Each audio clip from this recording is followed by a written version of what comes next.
But that process really opened our eyes to a lot of things that we didn't even think of, stakeholders that we didn't really consider as necessarily stakeholders, how we impact the world in ways that we just didn't contemplate.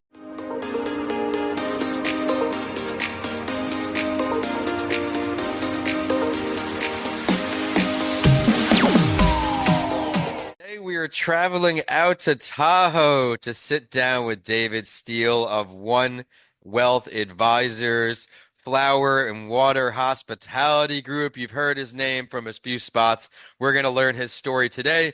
David, thank you so much for joining That Entrepreneur Show. Thanks for having me. I'm excited to learn as here you have two separate ways that your umbrella goes, and I can't wait to extend some advice to all of our real inspired and ambitious entrepreneurs out there. So thank you all for tuning in today. My name is Vincent A. Lancy, and this is That Entrepreneur Show. Thank you for helping make this a top 2.5% global podcast. Your listens over the almost 5 years means so much to me. And of course, thank you to all the guests who continue to come on, share their story, and are complete rock stars for our guests, just like we're buckling up for with today. Our show sponsor is Coming Alive Podcast Production. Head to the link in bio to learn more about podcasting today. But David, you're a talented entrepreneur across multiple fields. Where did you think you were going to end up when you were growing up, when you were starting business? Which sector were you most interested in? I grew up pretty poor. I worked in restaurants all through high school and college. I love the restaurant business, but wasn't confident that I would have economic security coming from my financially challenged background. Single mom did the best she could raising two kids, but it was pretty rough. When I finally graduated college, towards the end of my tenure there, I went to the library and picked up a book and looked up highest paying job for one with only a 4-year degree, and the answer was stockbroker. So I was like, all right, guess I'm going to be a stockbroker. And I moved to New York, and none of the big firms would give me a job. I was actually, in retrospect, pretty immature and slow developing at that time in terms of maturity and professionalism. So I guess in retrospect, unsurprising. But a small firm gave me a job, and I was a pretty persuasive communicator, I suppose. And so I was effective at getting people to do business with me. But after a couple of years of doing basically being a financial salesman, selling financial products, I wasn't very happy. And I realized that once I satisfied my fears around economic security, that adding value to people's lives was really important to me. And I wasn't doing that as a salesman, if you will. And so I either was going to leave the industry or figure out a way to pivot inside of the industry. And there was this burgeoning new area of financial services that was called by one name financial planning, fee-based fiduciary. These are all terms that often describe the same thing, which is you become more of a consultant and an organizing force in people's financial lives rather than selling them products. I made the pivot. My income dropped 75%. Because I was doing the right business now rather than the more profitable wrong business, but I was really happy. And since that time, it was sort of grow the practice one client at a time. Well, I love the ambition and how you had the big picture in mind. Once you got those wheels turning, what led you to the Great Gold Hospitality Group now that Well, you're a managing partner there? you mentioned earlier Flower and Water Hospitality Group, and Great Gold Hospitality Group is actually a separate company. So I had mentioned earlier that I worked in restaurants all through high school and college. I loved restaurants. I observed a bunch of artisans, chefs usually, who probably, I guess, I didn't know for sure, but imagine now as I've learned how that world works, we're able to get some rich person or people to invest in their restaurant. Now, these people didn't really know how to run businesses. And so in the restaurants I worked in a bunch of disorganized artistic endeavors that were not financially sustainable. And these owners were constantly worrying about their survival. And so it scared me away, which is why I didn't stay in the restaurant business even after college. So I told you the story about going into financial planning. I had built with my brother joined me as my first hire in our financial planning practice. Nice. He's still my partner to this day. Um, we had built that practice up after about 15 years of just doing that, sort of one client at a time. And I had confidence that my financial future was, as I like to say, I knew I was going to be warm, dry, fed, and have a chance to be loved. And that allowed me to go to my brother and say, "Hey, man, I had this itch I need to scratch. I want to open a restaurant. I want to see if I can make it work." In addition to financial planning practice, I put a team together. We opened our first restaurant called Flour and Water. If you look it up, it's flour plus water with a plus sign, but we call it flour and water, like the ingredients for dough. So it's a sort of gastronomic pizza pasta place. And we had lines around the block the day we opened and still do 15 years later. We proceeded to build that company into a 5 restaurant company with in 350 grocery stores with a consumer packaged goods business and have plans to open literally dozens more restaurants over the years. I'm executive chairman of that company. My chef partner, Tom McNaughton, was 24 when I hired him. Immediately made him a partner because I knew how great he was. And he spent the last 15 years maturing as a business person to the point where he's now CEO of that company. Meanwhile, I moved to Tahoe and part-time and didn't love the food scene where I had moved and agreed. I got a chef to agree to move up there with me and open a restaurant called Great Gold. It was just a restaurant and it was wildly successful. We now have 2 restaurants. And I guess I'm a managing partner there, but I'm basically nurturing Brandon also to become CEO of that company. So the way to think about it is I'm co-founder and executive chairman of 2 restaurant companies, and also co-founder and CEO of One Wealth Advisors, which now has almost $1.1 billion in assets under management and a 12-person team with 383 very happy clients with almost no turnover and employee headcount or clients leaving us. I love it. As a finance major in college, it's great to hear this success story. What was your biggest lesson learned after your first hospitality group that you carried over and saved your time building the next? uh, I didn't learn the biggest lesson that I really would want to talk about whenever I'm asked a question or on Yeah. lessons. In that moment in time, I learned it at a very young age with patterning I was getting from my mother. I mentioned earlier we grew up pretty poor, but I'll tell you how we did grow up. We grew up with a mom who showed us how important it was to nurture relationships. I have a philosophy in life, which is people seek 2 things in life. Full stop. That's it. Every motivation can be pointed to 2 things: a desire to be loved and a desire to be valued. I deeply believe that. So you show me somebody doing something and try to describe what it is that motivates them, and I think I will successfully argue that the essential at base element to that motivation is seeking love and value. My mom taught me that as a very young child and modeled that for me. I brought that into how I think about running businesses, and I have an approach that is I want every person that ever works with us to never ever work anywhere else and work with us for the rest of their careers. It's impossible. It's literally impossible. But if I have that attitude, my orientation is constantly around doing everything I possibly can to try to make sure my teams and teammates feel loved and valued. I'm putting that here in the show notes for when we go live. I love that. You want to make every employee feel like at home, spend the rest of their career here. But I do also want to show some love to your other industry you're in. I know you do some work as an artist, playwright, producer. Let's talk about, is this also a financial boost for you, or is this a hobby? Let's talk about this. It's interesting. I went through a period of time where there's a belief in the arts world, unfortunately, that the best artists or oftentimes great artists are emotionally tortured. And I went through a period of my life. I'd got my master's in literature because I was already successful in business and I wanted a master's degree. And I just did it for fun in my 30s, 1 class at a time. I loved reading, thought I might want to be a writer. and graduated because I tend to finish what I start, but never really did anything with it. In my early 40s, I went through a period where I was suffering from a bit of depression. And in addition to weekly therapy and eventually antidepressants, I also started to scratch itches creatively. And I had a very close friend who was a former politician, also an attorney, who was a world-class collage artist. We were good friends, and he sort of convinced me to start pursuing some visual art work.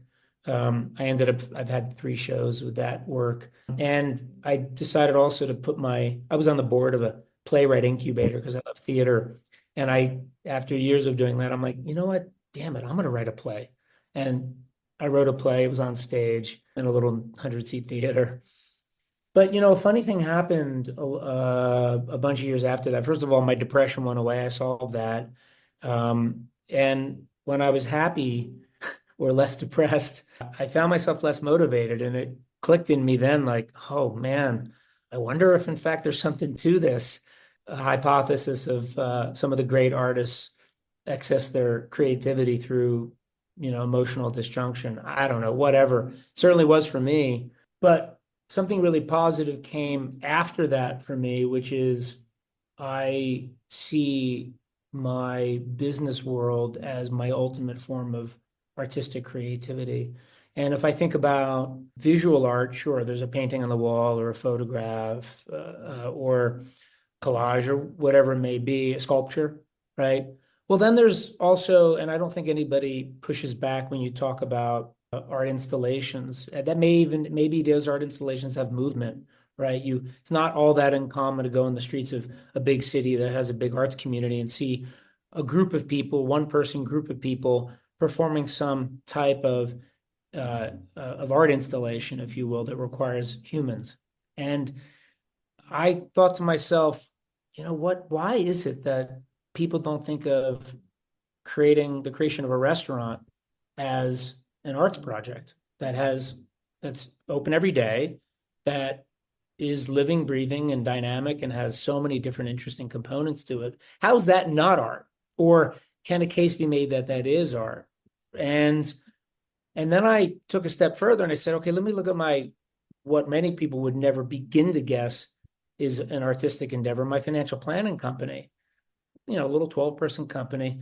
Is that can an argument be made that that is also an artistic endeavor that is financially sustainable and employs people and hopefully adds value to the world and so forth? When I reached that type of thinking, that framing in my mind, it really gave me permission to stop pursuing the more traditional creative arts that came very unnatural to me, that I was bullying my way through them just to get somewhat decent quality into the world. And much more naturally were my entrepreneurial endeavors as arts projects. Oh man, you're leaving me inspired as we continue this. I can see the ambition as you realize, hey, I've got this degree, let's rock and roll. New doors open, finding a way to work through the mental health challenges. Creativity is one of the best mental health boosters. It's in my mental health books. It always talks about we're all creators in different ways. I create with words as a writer or with words as a podcaster. Some create with food. Artists create with paint. I absolutely love that. You run these 3 businesses. How do you integrate your values of sustainability and community impact into all of these business ventures? Well, there's a woman on my team in the Flowerwater Hospitality Group. Her name's Vanya Shekel, and she's our chief people officer. And she has been, we've always oriented ourselves around our role in the community, our role in the world. We've given 1% of sales for over 10 years now, I think, from all of our restaurants and all of our consumer packaged goods business to regenerative farming and sort of like 1% of the 1% back. I mean, there's a big movement there.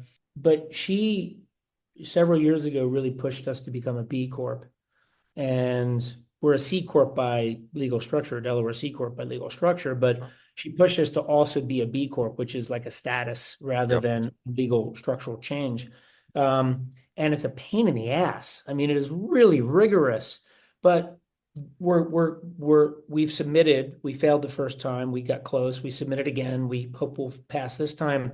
But that process really opened my eyes to a lot of things that we didn't even think of. Exactly. People, stakeholders that we didn't really consider as necessarily stakeholders, how we impact the world in ways that we just didn't contemplate. So, we have some board members who are concerned about the next level of investment we take in, which will probably be an institutional round of capital. If we become a B Corp, we're going to be more limited. Why? Because Yeah. we're going to have more restrictions placed on us. Here's our attitude around that. Okay, good. Yeah. The right investors will invest in us. But yeah, so it's been a journey to get to where we are, and I don't pretend. I am sure if anybody out there was looking to pick apart and find a hypocrisy or a contradiction in stuff we do or stuff I'm involved with that my companies do that is not considering certain stakeholders or turning a blind eye in the name of profit. I'm sure I have exposure to be critiqued there, but our spirit is right, and that we're always looking and always being curious about where we can improve upon in those areas. Well, can't control others' opinions in life. You know what you stand for and all the great work you're doing. The fact that you're even taking the initiative to become a B corporation, probably what, less than 0.05% of businesses would ever even take that step. So just, and I'm sure whether you get accepted or not, you've adopted some of those things into your way of running the businesses. So there's no problem there. Great inspiration for everyone out there to strive for that. Again, if you don't know what a B Corp is, you meet the highest standards of social and environmental performance, something he's striving to do. I think I know the answer to this question before I ask it, but out of the three industries you're in, if you had to only pick one, which industry would you work with and why? Financial planning. Okay, I was going to guess the restaurants because you started up as And a kid. Let's yeah, talk about it. everybody does because listen, I admit that from the outside looking in, it's a sexier business. It's more dynamic, it's more interesting, it touches more humans. It has the ability to, dazzle more people on a consistent basis. That's cool. But here's the unfortunate truth for every business person that's out there. If you scale yourself above being a mom and pop one or two person operation, the further you scale yourself as an entrepreneur, the more everything you do, regardless of the business, is the same. It is people, human resources. It is legal. It is finance. I can keep going down the list of all these things. It's IT, it's marketing, communications, it's investors. Guess what? I could have rambled off all those things and you wouldn't have known which of my businesses you were talking about. Why? Because it's the same. All of those categories apply to all businesses.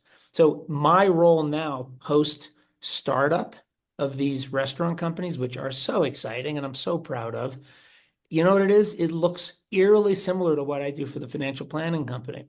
But the capital required to start restaurants is ridiculous. I wouldn't wish it on my worst enemy unless you really have your shit together.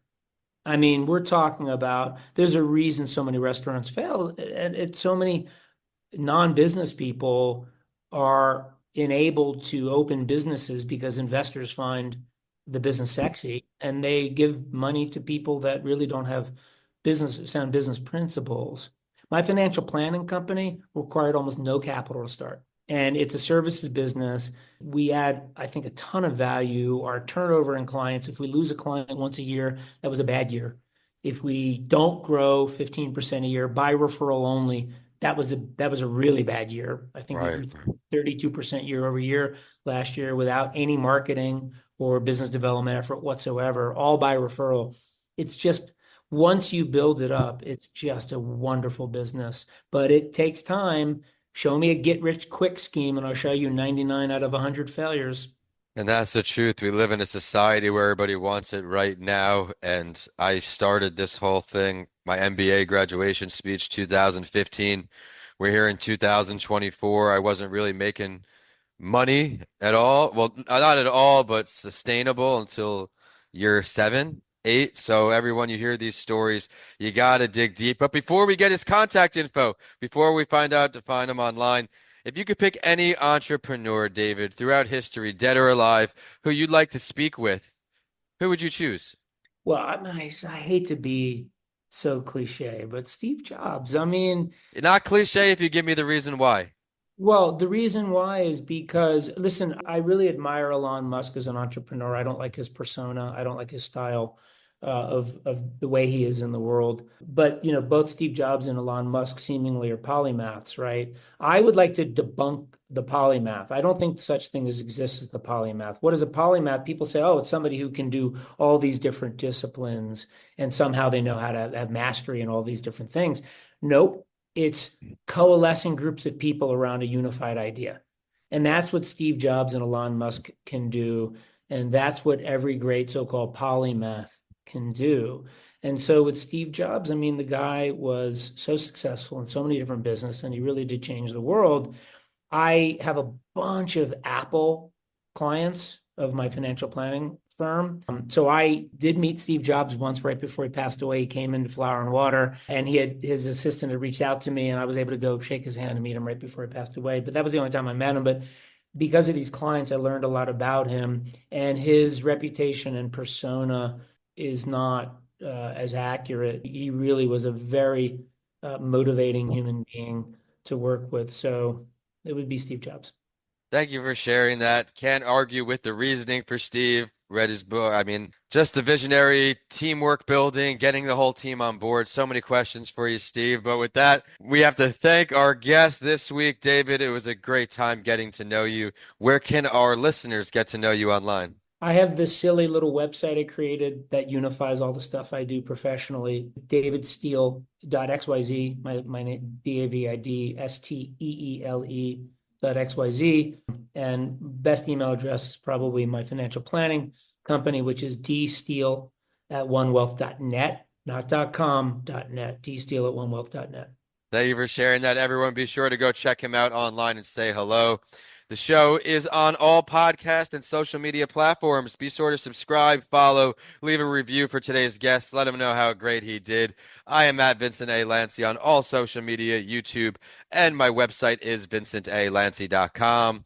To learn more about our show partner, head to comingalivepodcastproduction.com or scroll down in the description. But with that, we're signing off today from Colorado across the country down to Florida. David, thank you so much. Thanks for having me.